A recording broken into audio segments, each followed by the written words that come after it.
Olá, pessoas! Como prometido, um vídeo bem curtinho para explicar a conversão de grandezas que são compostas.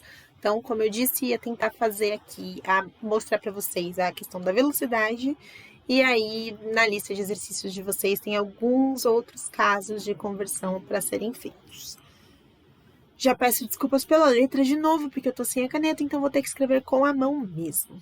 Então vamos lá. Quando a gente fala em velocidade média, uma das unidades de medida para velocidade é quilômetros por hora.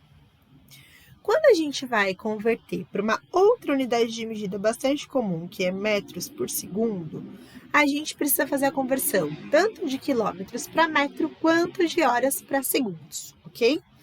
E aí a gente vai pensar na correspondência de um para tanto, né? Então vamos supor que eu tivesse uma velocidade de um carro a 60 km por hora. E eu quero saber a quantos metros por segundo ele está indo.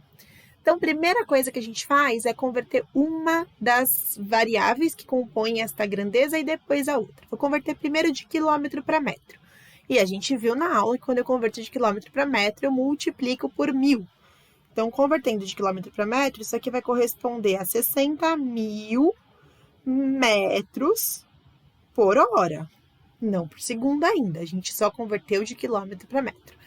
Agora, a gente vai converter de hora para segundo. Eu tenho uma hora. Uma hora, essa ideia aqui, gente, de quilômetro por hora, significa quantos quilômetros a cada uma hora, tá? Então, quando a gente fala 60 quilômetros por hora, é 60 quilômetros para uma hora. Então, esta uma hora, a gente vai transformar em segundo. E aí, a gente sabe que uma hora tem 60 minutos e que cada minuto tem 60 segundos. Então, se a gente tem 60 minutos e eu quero saber em segundos, eu faço 60 vezes 60, que dá 3.600, ok? Então, significa que para converter essa hora para segundo, eu tô com ela no meu denominador. Eu vou ter que pegar esses 60.000, que eram metros, em uma hora, são 60.000 metros em 3.600 segundos.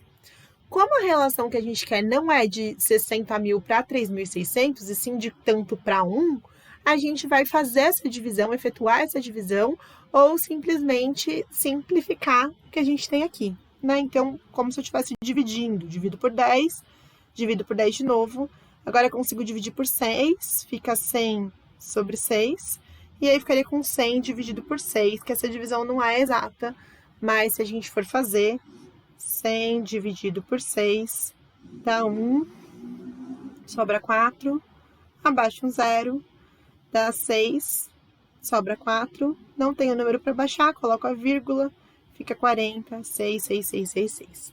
Então, 16,66666 metros por segundo. Vocês já devem ter visto que existe uma regra prática para isso. Qual é a regra prática? Bom, se em vez de 60 aqui eu estivesse pensando simplesmente na conversão direta, o que a gente fez? A gente multiplicou por 1000 e depois dividiu por 3.600. Então, no fim das contas, se a gente simplifica isso, é como se eu multiplicasse por 10 e depois dividisse por 36.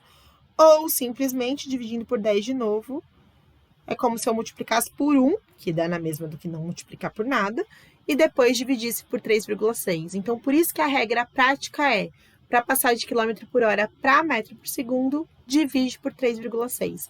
E se o processo for contrário, eu multiplico por 3,6, tá? Porque eu teria que dividir pelo 1000 e depois multiplicar por 3.600, o que dá na mesma do que multiplicar direto por 3,6. Tudo bem? Com relação à densidade, a densidade geralmente ela vai ser massa por volume, né? Então, grama por litro ou grama por centímetro cúbico, depende da unidade de medida em questão. Se for grama por litro, mais tranquilo, porque converte a grama, converte o litro igualzinho que a gente fez aqui. Se for grama por centímetro cúbico, toma cuidado na hora de fazer a conversão de cúbico, né? Porque se eu quisesse passar para metro cúbico, por exemplo, não esquece que cada casa de deslocamento corresponde a uma multiplicação por 1000, né? Então, se eu quisesse passar de centímetro cúbico para metro cúbico, são 2 casas na escala, o que correspondem a 6 casas decimais de deslocamento, tá bom? É isso. Qualquer dúvida que vocês tenham, manda mensagem e tentem fazer a lista de exercícios que eu vou liberar o gabarito junto com este vídeo agora na segunda-feira. Beijinhos e até mais!